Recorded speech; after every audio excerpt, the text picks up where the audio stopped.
How can you be confident if you don't even do anything? If you don't show up every day and you don't have things you do that you're committed to and you do them despite how you feel, how can you have confidence? If you never leave the house, you never engage in any activities, read a book, educate yourself, try new things, how are you meant to develop confidence?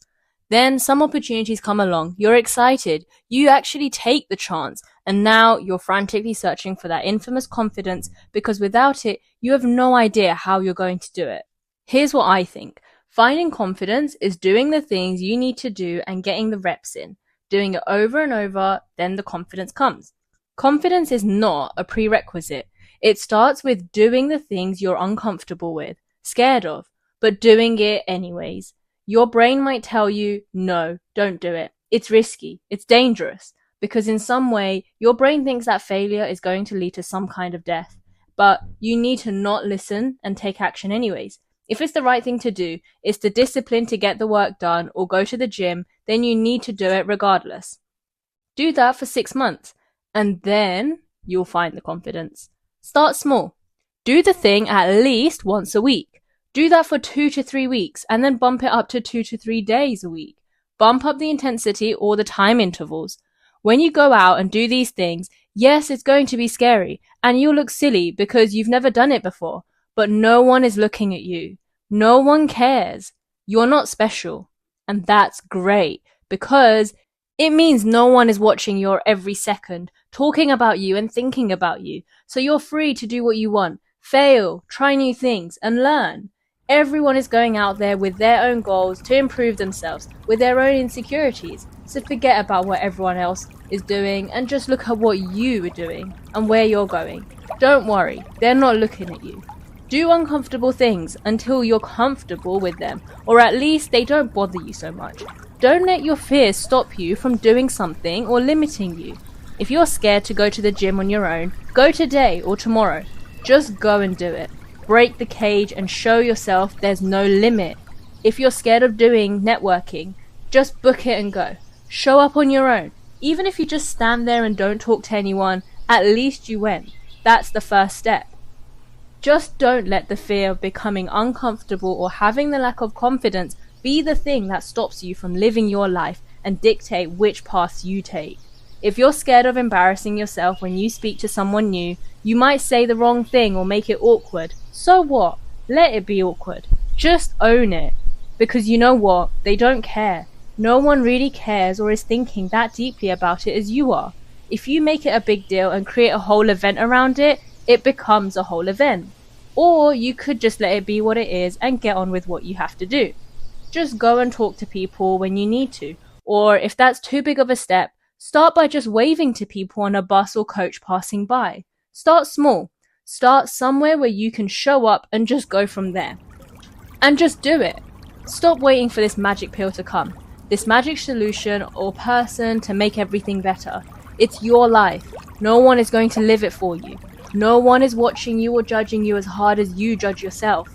Next thing you need to do is let go of perfectionism and this constant self-criticism. Instead of being so scared of what others think about how can you show up and serve others. If you're doing a talk or a presentation or you need to have a conversation with someone, think about it from the outside. We get scared when we internalize everything. We become all about me. If it helps, think of it as that's just being selfish. It's all, what are they going to say when they see me? What are they going to think of me? What if they say something about how I'm dressed? It's all about me. Now, instead, just flip it. How can I give them value? If it's a presentation, how can you make sure they find it easy to understand and get value from it? If it's a conversation with someone, how can you make them feel heard and understood? You could even go into these situations giving yourself a mini challenge. If it's talking to a new person, maybe the challenge could be aim to come out knowing or learning 3 unique things about them. If it's delivering a presentation or speech, go in with aiming to share 1 anecdote or joke in the middle, or go off script for 10 seconds. Having something else to focus on and taking the focus off yourself makes it so much easier to do the thing and find the confidence, because you're not constantly thinking about being confident. you're focused on some other goal, and naturally you will appear more confident. People who will start to troll you and say negative things and hurtful things could happen. And you know what? Most people are stupid. Most people are uneducated. You'd be surprised with the statistics of an average person. The average person is surprisingly not very smart, not well off, doesn't have a great life. If that's the person giving you negative comments and has an issue with you, so what? Who cares? Who wants their life anyways? You probably could have said the best thing ever, the most revolutionizing thing, done the best thing ever, and they would probably still have a problem with it, because that's just what they do. Forget those people. Don't let those nobodies be the one that holds you back. That stops you from taking action and living the life you want.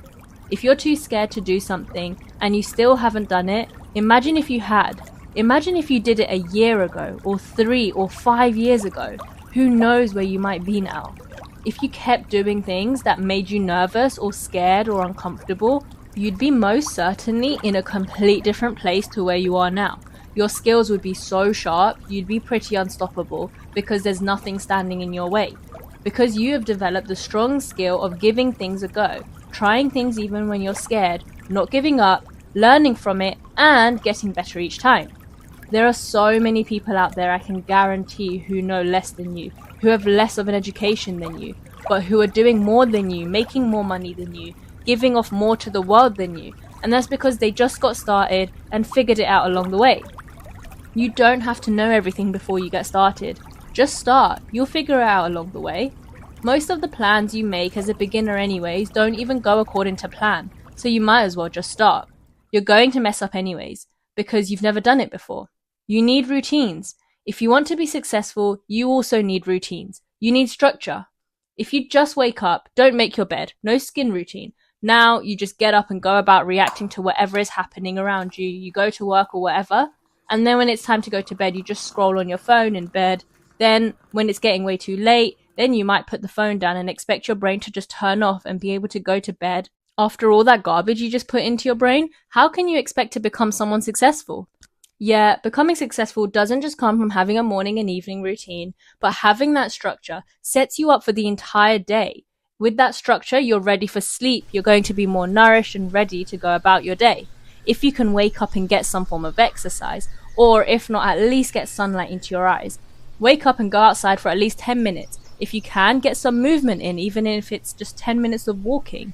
You can always implement a longer workout in the middle of the day, or at the end if that works better. Hydrate yourself and have a proper breakfast to give your brain the right fuel to avoid cortisol spikes and blood sugar dips. End the day with offloading what is on your mind, whether that's talking to someone or writing it down.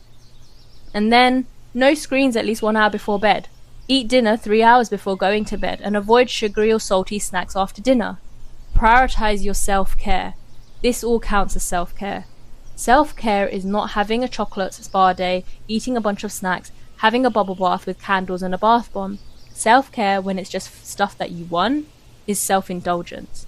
Self-care is doing the things you need to do to look after your body, even if it doesn't feel good in the moment, but will be good for you later. It's feeding your body with the right nutrition, which includes going to the effort to think of the meals and what to eat, making sure you're getting enough carbs and veg and protein and healthy fats and fiber into your diet. Are you getting around 30 different plants into your diet by the end of the week?